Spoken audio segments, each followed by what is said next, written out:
नमस्कार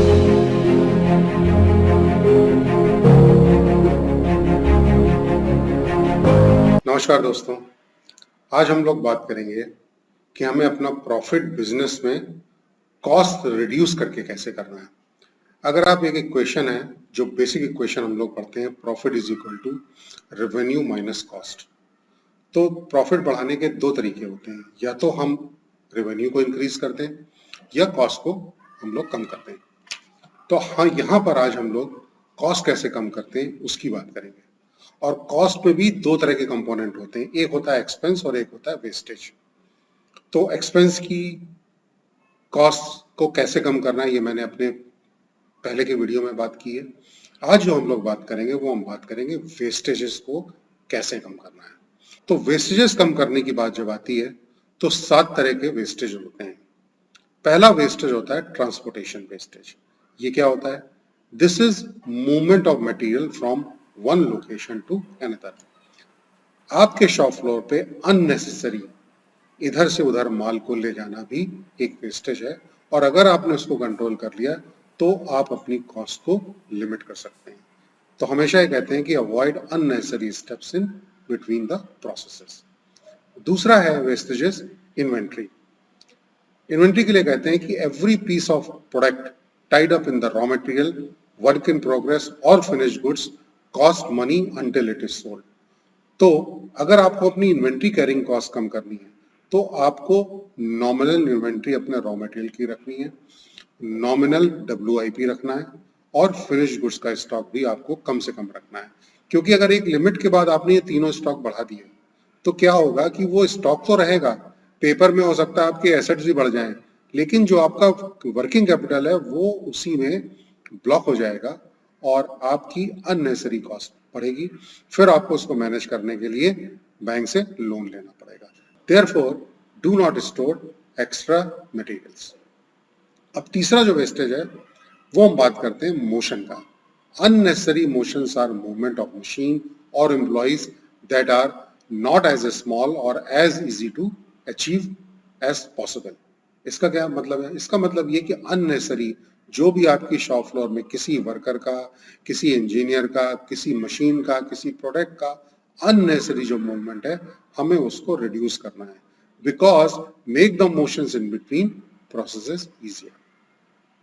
क्योंकि अगर मोशन इधर से उधर हो रहा होगा। Next, waiting. Any ideal time produced when two interdependent processes are not completely synchronized. कहते हैं कि वेटिंग टाइम, चाहे वो मशीन चल रही हो और उस पर काम नहीं हो रहा हो, या एक मशीन चल रही है उस पर काम हो रहा है और दूसरा वाला उसका वेट कर रहा है कि कब वो लाइन में पहला वाला प्रोसेस फिनिश हो तो दूसरा वाला जो प्रोसेस है दूसरी मशीन में वो उसको करेगा। और ये जो वेटिंग टाइम है ये भी कहीं ना कहीं कॉस्ट को ऐड होता है। तो इसका सोल्यूशन क्या है? Connect processes well so that no time is wasted. अब एक और वेस्टेज है, पांचवा wastage, over processing. Over processing क्या होता है? इसमें हमेशा ये कहते हैं put more into the product that is valued by the customer. आप प्रोडक्ट को ओवर प्रोसेस कर देते हैं, उसमें और ज्यादा से ज्यादा आपने एट्रीब्यूट ऐड कर दिए जो शायद कस्टमर को नहीं चाहिए। तो क्या होगा? उसकी कॉस्ट बढ़ जाएगी, क्योंकि कस्टमर तो वही पैसे देगा जो उसको देने हैं। तो हमेशा प्रोडक्ट को एक आइडियल प्रोडक्ट बनाना चाहिए और ये देखना चाहिए क्या उसमें रिक्वायरमेंट है, और अननेसेसरी उसको ओवर वैल्यू बना करके, ओवर प्रोसेस करके अगर आपने कर दिया तो आपको ना तो उसकी वैल्यू मिलेगी ना उसको प्राइस मिलेगा। So that is why do not do more than what customer want. Next wastage is over production, result from producing मोर और फास्टर देन रिक्वायर्ड।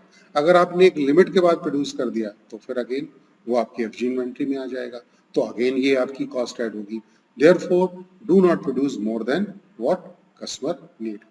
और लास्ट जो 7th वेस्टेज है वो होता है डिफेक्ट्स का, कि जब आप प्रोड्यूस कोई भी प्रोडक्ट करते हैं और वो एज पर स्पेसिफिकेशन नहीं है तो वो डिफेक्टिव है, तो या तो वो स्क्रैप में जाएगा या वो रीवर्क में जाएगा। स्क्रैप में जाएगा तो भी आपकी पूरी पूरी प्रोडक्ट कॉस्ट खत्म हो जाएगी, और अगर वो रिवर्क में जाएगा तो कहीं ना कहीं आपको दोबारा उसमें काम करना पड़ेगा और इससे आपका जो टाइम एंड मटेरियल है वो वेस्ट होगा। तो किसी ना किसी तरह से जो है वो डिफेक्ट भी बहुत बड़ा एक फैक्टर है जो किसी भी प्रोडक्ट की कॉस्ट को एट्रीब्यूट करता है। Therefore, the solution is that avoid mistake or the production of bad quality goods.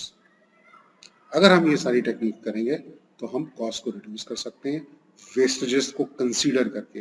हालांकि कॉस्ट रिड्यूस करने के लिए और भी बहुत से तरीके हैं। मेरा वीडियो है जिसमें मैंने कॉस्ट रिडक्शन स्ट्रेटजीज की बात करेगी। तो कॉस्ट हम डिफरेंट डिपार्टमेंट में कैसे रिड्यूस कर सकते हैं। हम सेल्स में कॉस्ट को रिड्यूस कर सकते हैं, हम प्रोडक्शन में भी मैन्युफैक्चरिंग में कर सकते हैं कॉस्ट को रिड्यूस, हम अकाउंट्स में कर सकते हैं, हम एचआर में कर सकते हैं, हम एडमिन में कर सकते हैं, हम अपने और भी जो डिफरेंट डिपार्टमेंट्स हैं उसमें भी हम कॉस्ट को रिड्यूस कर सकते हैं। तो वो मेरा एक दूसरा वीडियो है, आप उसको देख लीजिए और मेरे इस वीडियो को लाइक करें, सब्सक्राइब करें, मेरे चैनल को सब्सक्राइब करें क्योंकि मैं और भी बिजनेस रिलेटेड वीडियो बनाता हूँ। Thank you very much.